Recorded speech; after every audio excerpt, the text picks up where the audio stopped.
What little food there is often has to go a long way. What once was taken for granted has now become a luxury.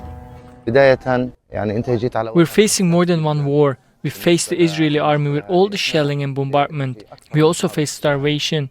I have a family of 14 members. I'm suffering a lot to be able to feed them, and unfortunately, this in itself is another war. A new report by Human Rights Watch accuses the Israeli government of the deliberate intent to deprive civilians of food, water and fuel. The government, it says, is using starvation of civilians as a method of warfare in the Gaza Strip, which the group says is a war crime. We never faced starvation or food shortage in the previous wars. We've never been in tents before. The situation is very disgusting, in addition to the lack of food and water.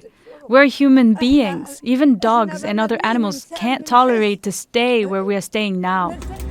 Human Rights Watch says Israeli forces are willfully impeding humanitarian assistance, while aid agencies report the destruction of bakeries and grain mills, agricultural land, water and sanitation facilities.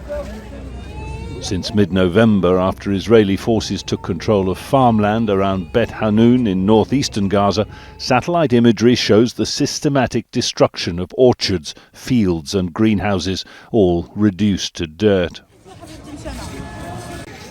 Civilians say food scarcity has driven prices beyond the reach of many. Statements by Israeli officials spelling out in clear terms that their strategy or policy is to starve civilians as a tool of leverage to achieve political outcomes, whether it be release of hostages, the destruction of Hamas. Putting it all together, you reach the clear conclusion that the Israeli government is using starvation as a weapon of war, which is an abhorrent war crime. Another necessity of life and an ever-dwindling resource. The World Food Programme says access to water in Gaza falls well short of the basic survival level requirement, adding thirst to hunger in a crisis of survival. Jonah Hull, Al Jazeera.